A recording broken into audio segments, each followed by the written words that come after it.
Right. So I'm with Olivier Mose and Nicola Wilton at the end of the first day of the Grand Prix Guyader in Douarnenez. It looked like a great day on the water, guys. Tell us a little bit about it. You go first, Ollie? No, Okay. ladies first, ladies first. Well, actually, it was it was a lovely day. The wind filled in, and whilst it was very shifty, at the end of the day there was quite a steady breeze, and it was really good racing. It was very tight at the weather marks, and I think we saw you there a couple of times. Yes, indeed. Yeah. Well, we had some meetings, let's say in that way. We had some meetings. So, you know, Ollie was on one of those boats that we kind of went round the course together, so it was kind of nip and tuck. Every time we were attacking, we were going, "Oh, where's Puck?" Yeah. Well, So how many boats are there in the fleet? 76. 76. 76 or 79, something like this. You know, a pretty okay result for Douarnenez, which is used to having 100. Yeah. But I mean, you know, the credit crunch happened, and so all fleets are down in size. But it's pretty typical, and it's one of the premier regattas for the Dragon. And yeah, I mean, we all love coming here because it's the first major regatta of the season, and you get to meet old friends from whatever nationality, and that's always a lot of fun. And yeah, it's good. So this week we've got we've had the preparatory regatta, and there were some comments about the courses being a bit short for the preparatory regatta.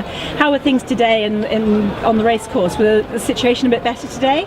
Well, everything was, I must admit, better than the race or regatta before, because the only thing that was slightly bit strange, that was the starting situation. We don't know actually what this race officer maybe had a couple of wine, I'm not quite sure.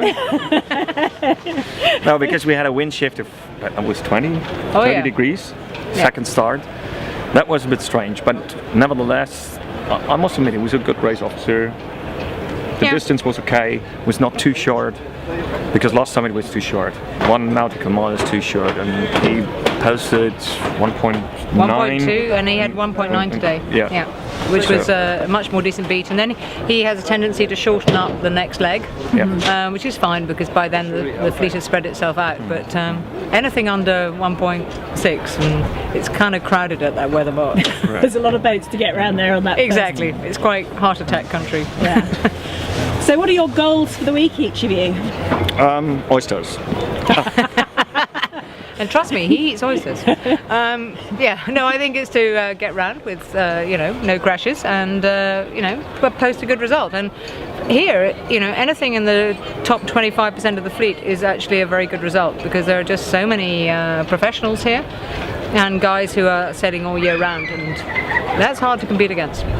So for you, Ollie, apart from your oysters, what is your goal on the water? Yeah, well, actually, exactly the same. What I'd like to do is, first of all, that the boat and the crew healthy, in good conditions, back in the evening on the bar. That's important. In the morning. Yeah, still speaking to each other. That's always important. No, and yeah, well, if we end up roundabout in the top 20, that's okay, because it's really yeah, as Nicola says, a really hard competition here. Yeah. And well, we like it if we are in the top 20 or top 10. So we can expect to see the two of you battling it out in that case. We are not battling. We like each other on the water, but we always like to beat the other one. Well, it's just kind of one of those, you know. They're a boat we like to beat. We'll come back to you at the end of the week and find out who's won the battle, who's buying the beers on the last night. Who's buying the oysters, actually. Guys, thanks so much for taking the time to chat to us. No problem. No problem. Take care.